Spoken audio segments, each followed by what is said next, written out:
How सत श्री अकाल, this is Punjabi chopsticks और आज हम आ गए हैं इंदौर जाने के लिए। उज्जैन महाकालेश्वर 12 ज्योतिर्लिंगों में से एक महाप्रसिद्ध ज्योतिर्लिंग महाकाल जी, दक्षिण मुखी महाकाल उज्जैन 12 ज्योतिर्लिंगों में से एक बहुत प्रसिद्ध ज्योतिर्लिंग है।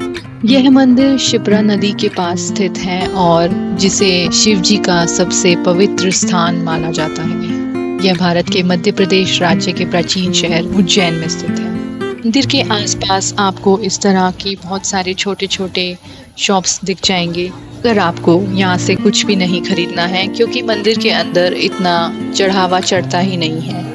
मंदिर पहुँचते ही आपको सबसे पहले दर्शन होंगे बड़े गणेश के और यहाँ से आपकी जर्नी शुरू हो जाएगी। एंट्रेंस के लिए यहाँ पर 4 द्वार हैं, लेकिन आप टिकट फ्री एंट्री लेंगे तो आपको बहुत ज़्यादा टाइम लग जाएगा। ऐसा कहा जाता है कि विश्व का समय यहीं से निर्धारक होता है।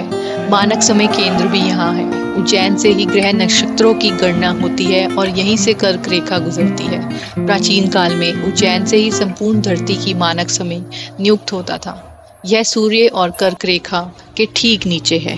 और ऐसा भी कहा जाता है कि वर्तमान में जो महाकालेश्वर मंदिर है, महाकालेश्वर ज्योतिर्लिंग है, वह 3 खंडों में विभाजित है। निचले खंड में महाकालेश्वर, मध्य खंड में ओंकारेश्वर तथा ऊपरी खंड में नागचंद्रेश्वर मंदिर स्थित है।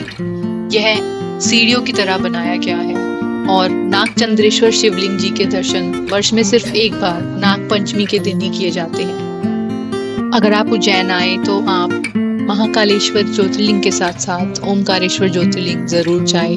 और ऐसा कहा जाता है कि उज्जैन के एक ही राजा है और वह है महाकाल बाबा। विक्रमादित्य के शासन के बाद यहाँ कोई भी राजा रात को नहीं रुक सकता। जिसने भी यह दुस्साहस किया है वह संकटों से गिरकर मारा गया है।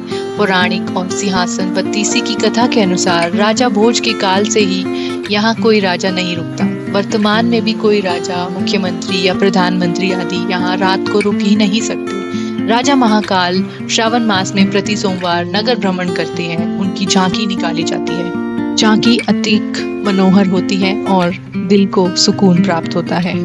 इसके अतिरिक्त यहाँ और भी दार्शनिक मंदिर है, जैसे गुरु सांदीपनी जी का यह सांदीपनी आश्रम और यह गोमती कुंड, जहाँ पर श्री कृष्ण ने 4 दिन में 4 वेद, 6 दिन में 6 शास्त्र, 16 दिन में 16 विद्या और 18 दिन में 18 पुराण सहित कुल 64 दिनों में 64 अलग अलग कलाओं का ज्ञान अर्जित किया था।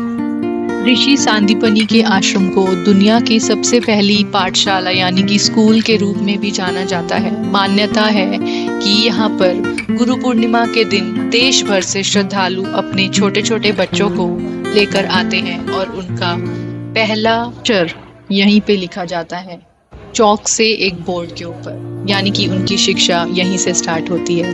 और इतनी इंटरेस्टिंग, इतनी मनोहर बात है कि श्री कृष्ण जी की मुलाकात सुदामा जी से भी यहीं पे हुई थी। और ये जो पेंटिंग्स हम देख रहे हैं, यही वो 64 कलाएं हैं जिसमें नृत्य, गायन, शैली, करुणा, वैराग्य, धैर्य, क्षमा, न्याय, निष्पक्षता, आध्यात्मिक शक्तियाँ, उदारता, सौंदर्य, नृत्य, ईमानदारी, सत्य, सभी कलाओं में निपुणता और नियंत्रण शामिल है। आता है कि गुरु सांदीपनी जी का यह आश्रम विश्व प्रसिद्ध है।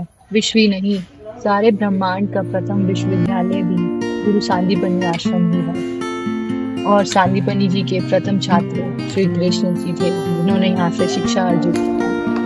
क्या आप जानते हैं कि इस स्कूल में, इस विश्वविद्यालय में एक गोमती कुंड है, जहाँ गुरु सांदीपनी जी रोज सुबह स्नान कर टीचिंग स्टार्ट करते थे।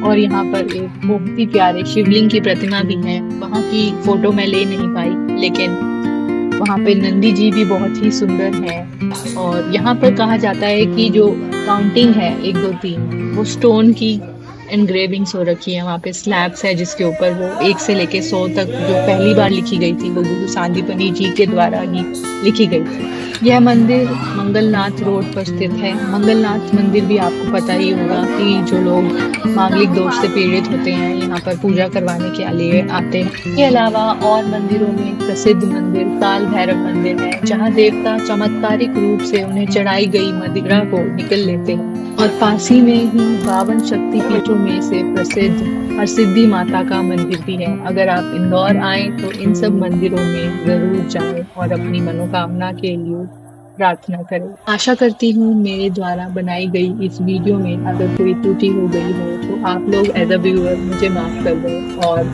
वीडियो का मजा उठाएं। अंत तक देखने के लिए धन्यवाद।